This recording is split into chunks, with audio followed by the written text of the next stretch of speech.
ये प्रश्न है कि सिद्ध कीजिए 1+sec a/a बराबर साइन स्क्वायर a बटे में 1 - cos a। ये आपको प्रश्न दिया है और यहाँ पर कह रहा है कि लेफ्ट हैंड साइड और राइट हैंड साइड मतलब दायां पक्ष और बायां पक्ष को आप जो है सिद्ध करके बताइए।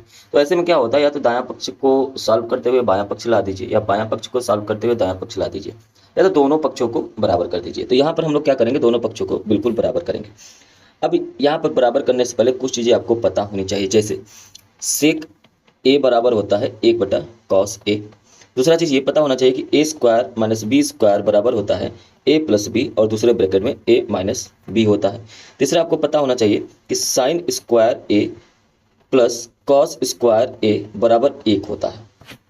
ये सारी चीज़ें जो हैं बेसिक हैं और आपको पता भी होगा। चलिए प्रश्न को हल करते हैं। देखिए हम लेफ्ट हैंड साइड और राइट हैंड साइड दोनों को हल करते हुए साथ में चलेंगे।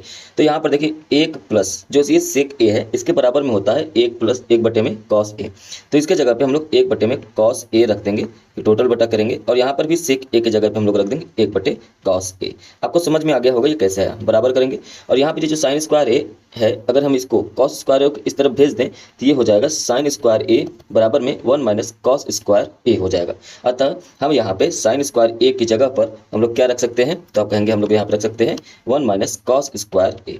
ठीक है, तो ये हमने रख दिया बटे में 1 - cos ए, ये हो गया। अगला स्टेप देखेंगे तो यहाँ पर अगर हम एलसीएम लेंगे तो cos a + 1 हो जाएगा बटे में cos a और टोटल बटे में करेंगे तो 1/cos a हो जाएगा, बराबर करेंगे। अब यहाँ पर आपको छोटी सी चीज़ मैं समझा रहा हूँ, समझिए। जैसे यहाँ पर 1 - cos स्क्वायर a लिखा हुआ है तो आप ये कह सकते हैं कि हम 1 का भी स्क्वायर कर सकते हैं। ठीक है, ऐसा क्यों करते हैं, क्योंकि हमको a² - b² मिल जाएगा। अब 1 का स्क्वायर हमने क्यों किया, अब 1 का चाहे स्क्वायर करिए, चाहे 1 की पावर 100 कर दीजिए, चाहे 1 की पावर कुछ भी कर दीजिए, कितना भी 1000 लाख 10 लाख आएगा हमेशा 1 ही। इसलिए हमने यहाँ पे स्क्वायर किया क्योंकि हमको a² - b² मिल जाए। तो यहाँ पर अगर ऐसा हो जाएगा तो हम लोग कर सकते हैं 1 + cos a और दूसरे ब्रैकेट में 1 - cos a, क्या हो जाएगा 1 - cos a। ठीक है, क्योंकि a² - b² बराबर होता है a + b और दूसरे ब्रैकेट में a - b होता है। अगर इतनी सी बात समझ में आ गई होगी तो यहाँ पर हम लोग क्या करेंगे, ये जो 1 - cos स्क्वायर है इसके जगह पे हम लोग क्या लिख सकते हैं, 1 + cos a, 1 + cos a और दूसरे ब्रैकेट में 1 - cos a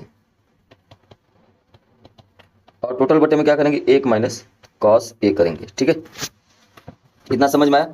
और इस तरफ यहाँ पर देखिए, इस तरफ क्या, अच्छा इसको इरेज कर देते हैं। ये बात आपको समझ में आ गई होगी तो इसको इरेज कर देते हैं। अब यहाँ पे अगर हम देखें तो cos a से एक cos a कट जाएगा तो बचेगा क्या, ऊपर बचा cos a + 1 और नीचे बचा सिर्फ और सिर्फ 1 बराबर। यहाँ पर 1 - cos a से 1 - cos a कट जाएगा, बचा क्या 1 + cos a हो जाएगा। अतः हम लिख सकते हैं 1 + cos a बराबर में 1 + cos a। और यही हमको क्या करना था, प्रूव करना था। उम्मीद है क्वेश्चन आपको समझ में आया होगा। लाइक करें, शेयर करें, चैनल पे पहली बार है सब्सक्राइब जरूर करें।